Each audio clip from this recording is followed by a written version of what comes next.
As-tu remarqué que l'été au Québec, là, premièrement, c'est magnifique, mais c'est une fenêtre qui s'ouvre et qui se referme assez rapidement. Il faut vraiment en profiter pendant que ça passe. Mais malheureusement, on ne pourra pas pleinement en profiter aujourd'hui parce que faut faire un exercice de remorquage, aller conduire en situation hors route avec le nouveau Nissan Armada Pro 4X. Comme là. Éventuellement.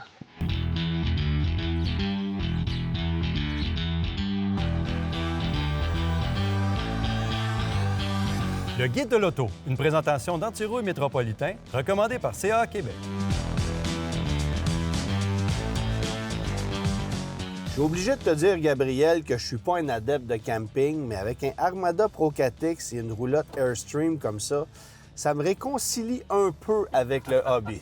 Puis, ce qui est assez fascinant, c'est que la roulotte pèse 5900 livres. Tu la sens pas, là. La capacité de remorquage est à 8500 livres avec ce véhicule-là. Mais honnêtement, on le sent beaucoup plus solide et plus apte à remorquer que le précédent modèle, qui avait pourtant une structure similaire et un gros moteur V8. Mais là, on a un camion qui est mieux assis au sol avec une suspension qui est mieux adaptée, là. Ah, effectivement, le fait que la suspension soit auto-nivelante, ça aide beaucoup. D'ailleurs, c'est une première pour ce véhicule-là, une première pour Nissan, en fait. Ouais. Mais aussi, tu sais, on voit que système de freinage qui est adapté aussi pour la remorque, ici, à partir de l'habitacle. Et toutes les fonctionnalités ici, le mode, évidemment, de remorquage et avec la caméra de recul, tout est vraiment pensé pour ça. Oui, il y a un mode remorquage, mais avec 5900 livres à l'arrière et parce que on a un équilibre qui est parfait, tu n'as même pas besoin de l'utiliser. J'ai l'impression que rendu à 7-8 000 livres, quand tu es plus à la limite de la capacité du camion, là, tu vas utiliser le mode remorquage. C'est que ça étire les rapports, veut pas, et ça te permet de mieux contrôler, mais tu n'as pas besoin de ça en ce moment. Le V6 dort. Il faut parler de ce moteur-là parce que ça n'a rien à voir avec l'ancien V8 qui était glouton à mourir. Et là, ce moteur VQ-là, biturbo, c'est une mécanique parfaite pour ce camion-là.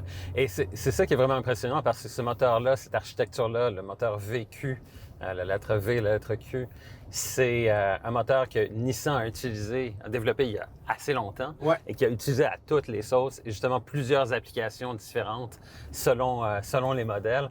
Alors, c'est un vécu qui a du vécu, comme on dit. Oui, mais qui a prouvé son efficacité et sa fiabilité. Ce qui n'est pas nécessairement le cas de tous les moteurs chez Nissan. Mais ici, tu achètes ça avec une tranquillité d'esprit. Ça roule à l'ordinaire aussi, ce qui est une bonne nouvelle.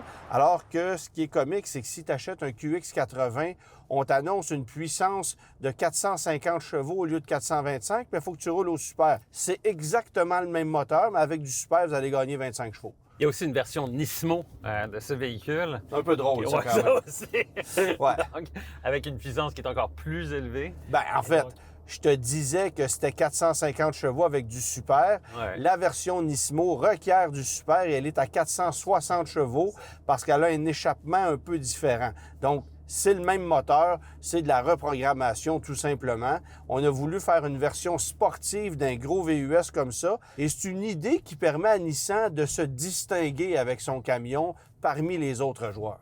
Moi, ce que j'ai noté au sujet de la transmission, par contre, c'est que en le conduisant, évidemment, sans remorquer et évidemment sans conduite en route, c'est une transmission qui compte multiples rapports, mais tu as vraiment l'impression souvent que la transmission cherche constamment le bon rapport. Ça, c'est un peu agaçant à la longue parce que finalement, tu te dis, bon, ben, fais-toi une idée, là, choisis un rapport, puis conserve-le, ça va aller. Ça, selon moi, c'est un peu un des points faibles du camion. Là. Le fait qu'on ajoute des rapports, c'est pour aller chercher de l'économie de carburant. Et ça fonctionne de façon relative parce que, effectivement, que le rendement des transmissions aujourd'hui est parfois agaçant. Tu voudrais que ça rétrograde plus rapidement, que ça arrête de chasser à l'économie tout le temps, mais ça permet d'aller chercher quelques dixièmes de litre au 100 km en consommation de carburant. Et c'est important dans ce genre de véhicule-là. Bon, la vérité, c'est que ça demeure un véhicule quand même assez gourmand, là. Vous allez consommer entre 13 et 14 litres au 100 de moyenne tout le temps. Ça demeure une mécanique qui consomme pas trop compte tenu de ce qu'elle est capable de livrer dans un camion de ce format et de ce poids-là. Pour le reste, pour ce qui est du comportement routier, la direction, moi, j'ai beaucoup aimé. Quand même assez lourde, on sent qu'on a quelque chose entre les mains. Et l'autre chose, c'est le freinage. Parce que, bon, évidemment, la pédale est un peu molle au début, mais ça freine, ça mord. Ouais. Et pour un véhicule de ce gabarit, de ce poids-là, ça, c'est un facteur qui est assez important, selon moi. Et l'autre aspect qu'il faut souligner, évidemment, c'est le design du véhicule. Un look beaucoup plus agressif. Oui, particulièrement dans cette version Pro 4X. Si tu vas pour une version Platinum Reserve, bien là, ça sonne beaucoup plus le luxe et on se rapproche un peu du QX80. Mais Infiniti a voulu se distinguer davantage côté look et ça, je pense que l'exercice est réussi. Tu sais, on se plaint souvent que la distinction entre une Expedition et un Navigator n'est pas si évidente que ça. Bien ici, on a éloigné les marges pour que justement chacun des deux camions ait leur personnalité. Oui, une identité qui lui est propre. Oui, et je préfère celle-là. Là. Honnêtement, c'est celle qui est la plus cool en ce qui me concerne. Tu auras compris que c'est un camion qui, pour moi, ne se la joue pas bourgeoise. Il présente ce qu'il est avec ses capacités, puis ça, j'aime ça. Aussi, la présentation intérieure du véhicule, c'est vraiment très réussi, évidemment très moderne avec cette large dalle numérique. Tout ce qui est ici sur la console, des touches qui sont facilement repérables aussi, faciles à activer. Ouais. Ergonomiquement parlant, c'est vraiment un modèle en la matière, là, parce que tu as des touches physiques, tu as des écrans numériques faciles à consulter. Il y a une intégration Google, évidemment, dans ce véhicule-là, avec tout ce que ça implique. Ça demeure aussi un camion très spacieux, très polyvalent. L'espace qu'il y a ici, à la deuxième rangée, c'est presque une limousine. Le dégagement pour les jambes, c'est très bon. Alors, bon, évidemment, à la troisième rangée, ça se complique un peu, mais il faut dire que si on est à 4 ou 5 dans ce véhicule-là, il y a amplement d'espace. Banquette 3 places, sauf si tu prends une version Platinum Reserve avec l'option des sièges capitaine.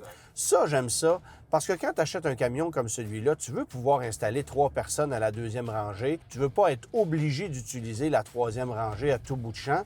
Et je pense que d'avoir l'offre d'une banquette pleine, c'est un avantage.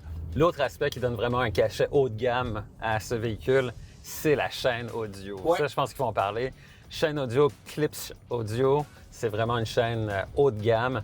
Mais seulement 12 haut-parleurs dans ce véhicule, alors que dans certains véhicules de luxe, maintenant, on voit des systèmes à 20, même 30, même plus. Ici, on a bien étudié l'habitacle du véhicule. On a positionné les haut-parleurs de façon ingénieuse. Et ça, je veux le souligner, la qualité sonore est remarquable. Et puis, ça me permet aussi de te dire que l'insonorisation de ce camion-là, surtout par rapport au précédent modèle, c'est très, très, très impressionnant. Il y a un monde de différence avec l'ancienne génération. J'apporte à ton attention le fait que Nissan a développé une version Pro 4X et on vante les prouesses en conduite hors route de cette version spécifique. Alors, on va se prêter au jeu aujourd'hui. Oui, effectivement, on a sollicité l'aide de représentants de la Fédération des clubs de 4x4 du Québec qui connaissent évidemment tous les réseaux de sentiers. Donc, on va aller rouler en conduite hors route. On va aller voir de quoi il est capable. Comment évaluer la capacité de remorquage d'un véhicule? La capacité de remorquage apparaît dans le manuel du propriétaire ou la portière. Notez qu'elle vous indique le poids total que le véhicule peut supporter. Ça inclut donc ce qu'on remorque, mais aussi les passagers et les bagages.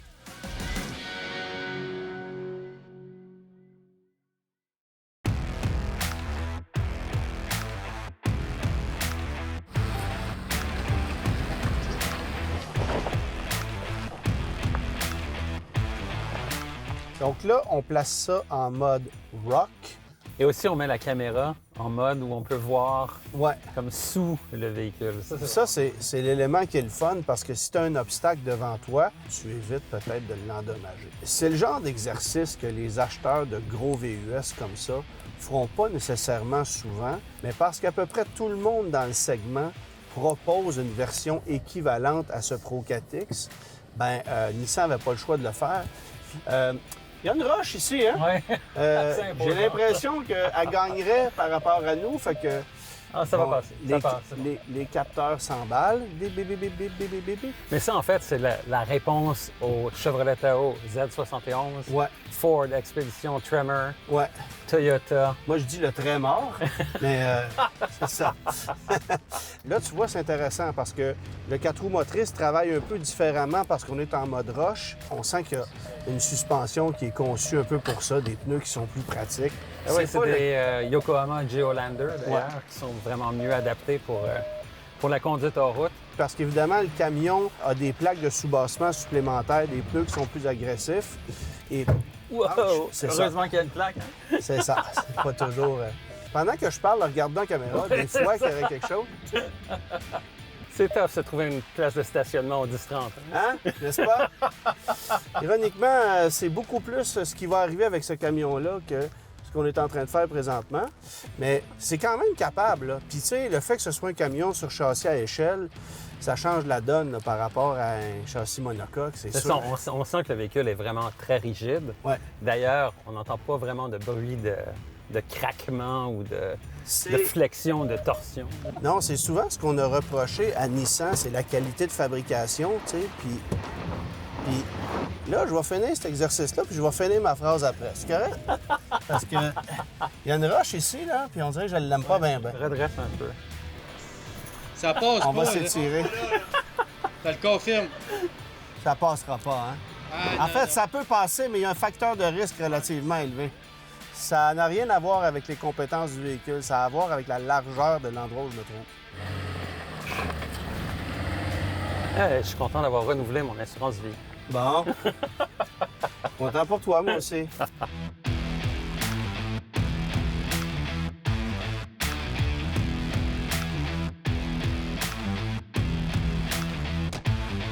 Espace Cargo Pratique, approuvé par Patrick Morin. On est confortable, là. Eh boy, tout est bien là-dedans. Hein? J'aime ça, là. J'aime l'objet, j'aime la forme, j'aime le design. Il y a un cachet unique, il y a une qualité de fabrication que j'adore. Et à l'époque où on a dessiné et on a présenté le Airstream, c'était un objet du futur. Hein? Tu as vu cette espèce de forme et on a gardé ce rétro-futurisme. J'aime ça. Il y a une espèce de contradiction entre le look maintenant aujourd'hui rétro et la technologie qu'on peut retrouver à l'intérieur. Tu sais. Et ce qui est le fun aussi, c'est qu'on s'est ajusté au goût du jour parce qu'on a entre autres un pied électrique pour pouvoir venir s'accrocher avec le Armada. Et le Armada a aussi une espèce de suspension auto-nivelante qui va permettre justement de pardonner si on n'est pas à parfaite égalité. Et aussi maintenant, lorsqu'on branche le système d'une remorque comme le Airstream à l'intérieur de l'Armada, eh bien là, il va y avoir une fusion entre les deux et les éléments technologiques, les éléments de lumière, entre autres, vont être affichés dans le système de l'Armada. Et ça permet de savoir, par exemple, si tu as un feu qui est brûlé, tu n'as pas besoin de sortir et aller faire une vérification complète. Tu le fais via ton écran dans le véhicule. Mais c'est un véhicule qui remorque efficacement cette roulotte-là, qui pèse 5900 livres.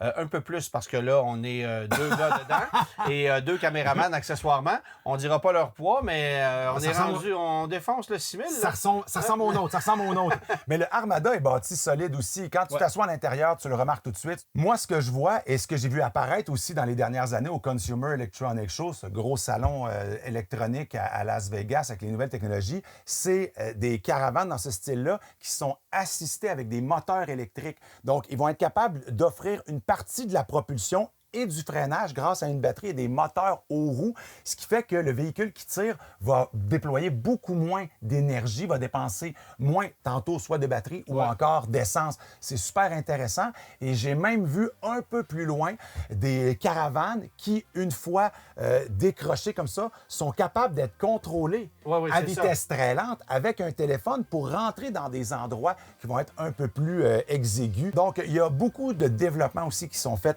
pour les espèce de caravane comme ça. Et je parle pas simplement de l'intérieur où on va truffer ça de technologie, de capteurs Wi-Fi ou encore de connexion Bluetooth. Je parle vraiment de la motorisation et du contrôle comme ça de ces caravanes-là. C'est vraiment en pleine explosion. Ça commence à prendre de la place. Là, tu restes assis là-dedans parce que moi, je m'en vais conduire. On va aller faire une petite sieste.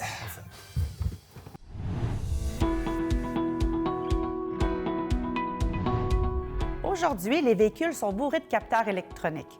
Réparer ces pièces coûte cher et demande une expertise pointue. Vérifie si ta garantie couvre ces composantes essentielles.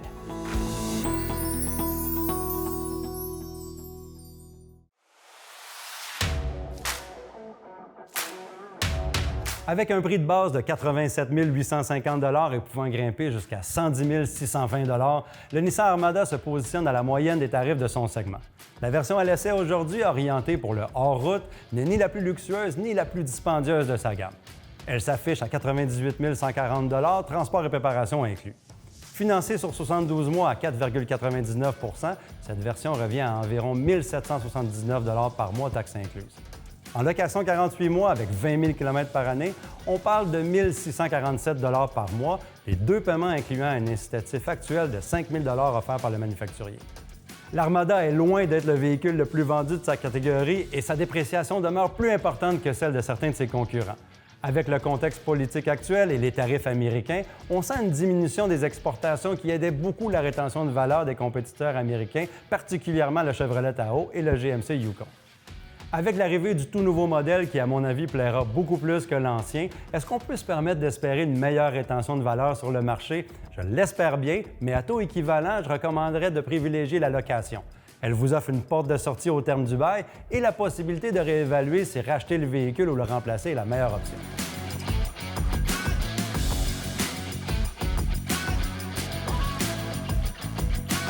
Ce modèle-ci, Pro 4X, très différent quand même du Armada conventionnel. On a changé beaucoup de choses. Bien, on a changé beaucoup de choses, mais en même temps, ça sera la version la plus vendue, surtout au Canada. Là. Ça, c'est mon feeling. C'est un camion qui a toujours été dans l'ombre de la concurrence. Ça prenait un élément pour se distinguer et le nom Pro 4X résonne très fort près des amateurs de conduite hors route dans la gamme Nissan, là, c'est sûr. Alors, c'est pas pour rien qu'on met cette nomenclature-là un peu partout, sauf qu'ici, on la pose sur un vrai camion qui a de vraies capacités. Il y a des angles d'attaque, de sortie qui sont extrêmement prononcés. Oui, 33 degrés à l'avant, 22 à l'arrière. Bon, c'est c'est supérieur, évidemment, aux autres versions parce que la suspension est un peu surélevée. On a des pneus plus agressifs aussi, des plaques de soubassement. C'est un système qui permet au camion d'aller un peu plus loin que les autres versions, mais au prix d'une consommation qui est plus élevée, là. Mais pour le reste, c'est quand même différentiel autobloquant à l'arrière. Oui, exactement. Ça, c'est intéressant justement pour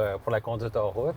Tu as la gamme basse, tu as les différents modes de conduite, à quel point les gens vont les utiliser, ça, c'est on ne sait pas. Mais le mode rock qu'on utilise dans le contexte où on est, ben ça nous rend de fiers services parce qu'évidemment, ça permet d'accélérer ou de limiter, devrais-je dire, le patinage des roues dans un contexte où tu veux pas trop en avoir parce que l'instantanéité est importante. Et ça, c'est le truc qui m'a un peu déçu en hors-route, c'est que le potentiomètre de pédale a un délai de réactivité qui fait en sorte que cette petite fraction de seconde que tu as besoin pour te sortir du pétrin, bien, tu la perds à certains moments.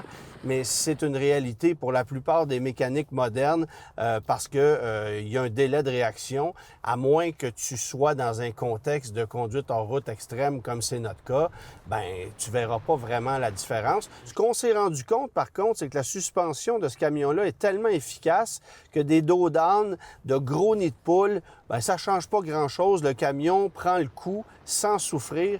C'est une structure qui est très rigide qu'on a sur ce camion-là.